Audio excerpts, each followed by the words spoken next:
22 अप्रैल को पहलगाम में हुए आतंकी हमले का भारत ने 15वें दिन बदला ले लिया है। पीएम मोदी ने अपने एक बयान में कहा था कि आतंकवाद के खिलाफ मुंहतोड़ जवाब दिया जाएगा और हमले का बदला लिया जाएगा। मंगलवार बुधवार की रात भारत ने पाकिस्तान स्थित आतंकवादी ठिकानों पर हमला किया, जिसे ऑपरेशन सिंदूर नाम दिया गया है।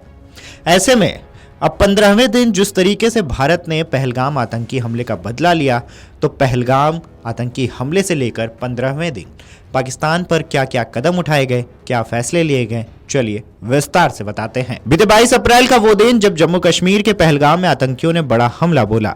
इस हमले में 26 पर्यटकों की जान चली गई। आनन फानन में आतंकी हमले के तुरंत बाद पीएम मोदी ने केंद्रीय गृह मंत्री अमित शाह से उस दौरान बातचीत की। खबरों की माने तो पीएम ने वीडियो कॉन्फ्रेंसिंग के जरिए अधिकारियों से घटना की जानकारी ली। उस दौरान अमित शाह तुरंत श्रीनगर पहुंचे। अगले ही दिन यानी कि 23 अप्रैल को पीएम मोदी अपनी 2 दिनों की सऊदी अरब की यात्रा को बीच में ही खत्म करते हुए वापस भारत आ गए। खास बात यह रही कि इस दौरान पीएम मोदी ने सऊदी अरब जाते हुए पाकिस्तान के हवाई क्षेत्र को पार करते हुए यात्रा की थी, लेकिन जब जम्मू कश्मीर के पहलगाम में हमला हुआ उसके बाद उनका विमान वापस तो लौटा, लेकिन पाकिस्तान के हवाई क्षेत्र में नहीं घुसा और लंबा रास्ता होते हुए अरब सागर के ऊपर से आया। इसके बाद दिल्ली पहुंचते एयरपोर्ट पर उन्होंने आपात बैठक बुलाई। इस आपात महत्वपूर्ण बैठक में राष्ट्रीय सुरक्षा सलाहकार अजीत डोभाल, विदेश मंत्री एस जयशंकर और विदेश सचिव मौजूद रहे। प्रधानमंत्री मोदी की वापसी के तुरंत बाद उच्च स्तरीय बैठक में हमले की गंभीरता, अंतर्राष्ट्रीय प्रतिक्रिया और सुरक्षा रणनीतियों पर विस्तार से मंथन किया गया। 23 अप्रैल को राष्ट्रीय जांच एजेंसी ने जांच अपने हाथ में ली। एनआईए की टीम तभी से लगातार बैसरन घाटी में जांच कर रही है और पूछताछ में जुटी है। मोदी सरकार ने 22 अप्रैल से अब तक हर दिन एक एक कर वो कदम उठाए हैं जो पाकिस्तान के लिए न केवल रणनीतिक झटका है, बल्कि वैश्विक स्तर पर उसकी छवि को ध्वस्त कर देने वाला है। पाकिस्तान के खिलाफ कूटनीतिक, आर्थिक और सैन्य तीनों मोर्चों पर कार्रवाई के लिए एक्शन प्लान को अंजाम दिया गया। मीडिया रिपोर्ट्स की माने तो 23 से 28 अप्रैल तक भारत ने कूटनीतिक और सैन्य प्रतिक्रिया दी, जिसमें पहले भारत ने पाकिस्तान के राजनयिकों को निष्कासित किया और अपने राजनयिकों को वापस बुलाया। इतना ही नहीं, पाकिस्तानी नागरिकों के वीजा निलंबित किए और सीमा बंद कर दी गई। भारत ने सिंधु जल संधि से हटने की घोषणा की और कश्मीर में जल विद्युत परियोजनाओं को तेजी से आगे बढ़ाया। इसी बीच भारतीय सेना ने नियंत्रण रेखा पर आतंकियों के खिलाफ तलाशी अभियान चलाया। 28 अप्रैल को पाकिस्तान के खिलाफ कई डिजिटल प्रतिबंध लगाए गए। इनमें प्रमुख रूप से 16 पाकिस्तानी यूट्यूब चैनलों और कई सोशल मीडिया खातों को भारत में ब्लॉक किया गया। इस बीच भारत ने कई पाकिस्तानी सैन्य और खुफिया अधिकारियों को पर्सोना नॉन ग्राटा घोषित किया। इन पर भारत में जासूसी जैसी गतिविधियों का आरोप है, जिससे पाकिस्तान की जासूसी नेटवर्क को तगड़ा झटका लगा है। इसी दिन यानी कि 28 को आधिकारिक रूप से सिंधु जल संधि को भी भारत ने स्थगित कर दिया। भारत ने पाकिस्तान के साथ हर प्रकार का आयात बंद कर दिया। वहीं भारत ने पाकिस्तान के साथ सभी प्रकार की डाक और पार्सल सेवाओं का आना जाना रोक दिया। वहीं पाकिस्तान के जहाज अब भारतीय बंदरगाह पर प्रवेश नहीं कर पाएंगे। Directorate general of foreign trade यानी कि डीजीएफटी ने पाकिस्तान के साथ सभी तरह के आयात पर पूरी तरह से रोक लगा दी। वहीं डायरेक्टरेट जनरल ऑफ शिपिंग ने आदेश जारी कर कहा कि पाकिस्तान के जहाजों को भारत के बंदरगाहों पर एंट्री नहीं दी जाएगी। इसके बाद भारत ने अपने हवाई क्षेत्र को पाकिस्तानी विमानों के लिए बंद कर दिया। जानकारों के मुताबिक इससे पाकिस्तान की विमानन सेवाओं को बड़ा नुकसान होगा, क्योंकि अब पाकिस्तानी विमान भारत के एयर स्पेस का इस्तेमाल नहीं कर पाएंगे।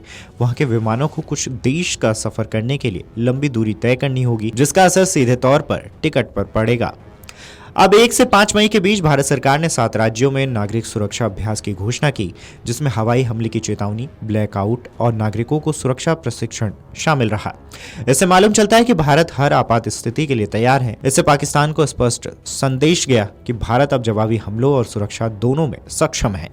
इस बीच 7 मई यानी कि पहलगाम हमले के 15वें दिन पाकिस्तान पर भारत ने एयर स्ट्राइक कर पाकिस्तान में आतंकिस्तान की कमर तोड़ दी। जानकारी के मुताबिक भारतीय वायुसेना ने सटीक और सावधानीपूर्वक इन ठिकानों को निशाना बनाया। मीडिया रिपोर्ट्स की माने तो ऑपरेशन सिंदूर की प्लानिंग को बहुत ही रणनीतिक रूप से तैयार किया गया, ताकि आतंकियों को करारा जवाब दिया जा सके। मीडिया रिपोर्ट्स की माने तो ऑपरेशन के दौरान पाकिस्तान की सैन्य सुविधाओं को नहीं छुआ गया, जिससे यह सुनिश्चित हो सके कि कार्रवाई का असल मकसद आतंक को खत्म करना है, न कि पड़ोसी मुल्क के साथ संघर्ष को बढ़ाना। इंडियन आर्मी ने कहा है कि पाकिस्तानी सैन्य ठिकानों को निशाना नहीं बनाया गया, आतंकी ठिकानों को निशाना बनाया गया। उधर न्यूज एजेंसी ने बताया कि एक संयुक्त सैन्य अभियान था, जिसमें भारतीय सेना और वायु सेना ने मिलकर मिलकर सटीक हमला करने वाले हथियारों का इस्तेमाल किया। वहीं भारतीय सेना के हमले के बाद इस्लामाबाद में भगदड़ की स्थिति बन गई।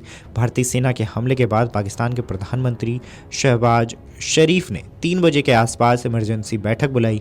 भारतीय सेना के हमले के बाद LOC पर पाकिस्तान ने गोलीबारी तेज कर दी। भारतीय सेना पाकिस्तान की फायरिंग का मुंहतोड़ जवाब दे रही है। भारतीय सेना ने ऑपरेशन सिंदूर शुरू कर दिया। आतंकवादी बुनियादी ढांचे पर हमला किया गया। भारतीय सेना द्वारा ऑपरेशन सिंदूर शुरू करने पर अमेरिकी विदेश विभाग के प्रवक्ता ने भी बयान जारी किया।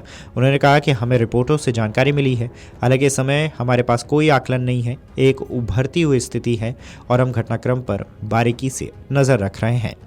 पाकिस्तान में आतंकी ठिकानों पर हमले के बाद भारतीय सेना ने एक्स पर पोस्ट किया। एक ट्वीट में भारतीय सेना ने लिखा कि पाकिस्तान ने पुंछ राजौरी क्षेत्र में भीमबेर गली में तोपखाने से गोलीबारी करके एक बार फिर संघर्ष विराम समझौते का उल्लंघन किया है। भारतीय सेना उचित तरीके से जवाब दे रही है। भारतीय सेना ने एक अन्य ट्वीट में वीडियो शेयर करते हुए लिखा, प्रहार करने के लिए तैयार, जीतने के लिए प्रशिक्षित। मीडिया रिपोर्ट्स की माने तो आर्मी ने कुछ समय पहले ही ऑपरेशन सिंदूर लॉन्च किया, जिसमें पाकिस्तान और वहां स्थित आतंकी ठिकानों को निशाना बनाया गया। भारत पर हमलों की साजिशें रची जा रही थी।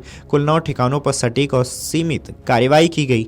भारतीय सेना ने स्पष्ट किया है कि किसी भी पाकिस्तानी सैन्य ठिकाने को निशाना नहीं बनाया गया। बता दें कि यह कदम पहलगाम में हुए बर्बर आतंकी हमले के जवाब में उठाया गया है। पाकिस्तानी सैनिकों ने कुपवाड़ा जिले के कंधार क्षेत्र में भारी गोलीबारी की है। जवाब में भारतीय सेना ने भी प्रतिक्रिया दी है। अंतिम रिपोर्ट आने तक दोनों सेनाओं के बीच गोलीबारी जारी थी। भारतीय सेना ने कहा है कि ऑपरेशन सिंदूर के तहत पाकिस्तान और POK में आतंकवादी ठिकानों को निशाना बनाया गया है। वहीं पाकिस्तान के प्रधानमंत्री शहबाज ने कहा कि चालाक दुश्मन ने पाकिस्तान में 5 जगहों पर कायराना हमले किए। इस पर पाकिस्तान को जोरदार तरीके से जवाब देने का पूरा अधिकार है और जोरदार जवाब दिया जा रहा है। पूरा देश पाकिस्तानी फोर्सेस के साथ खड़ा है। पूरे पाकिस्तान का मनोबल ऊंचा है। पाकिस्तान और पाकिस्तानी आर्म्ड फोर्सेस जानते हैं कि दुश्मन से कैसे निपटना है। हम दुश्मन को उनके नापाक इरादों में कामयाब नहीं होने देंगे। वहीं भारत के एयर स्ट्राइक के बाद पाकिस्तान के पंजाब प्रांत में इमरजेंसी घोषित कर दी गई। स्थानीय प्रशासन ने सभी अस्पतालों को अलर्ट पर रखा है। वहीं सुरक्षा एजेंसियों को हाई अलर्ट पर भेज दिया गया है। इतना ही नहीं, स्कूलों को तत्काल प्रभाव से बंद कर दिया गया है। Video desk amarujala.com। देख रहे हैं तो हमारे चैनल को सब्सक्राइब कर बेल आइकन दबाएं और फेसबुक पर देख रहे हैं तो हमारे पेज को लाइक करें। 8 मिलियन प्लस सब्सक्राइबर, आपके इस भरोसे के लिए बहुत धन्यवाद।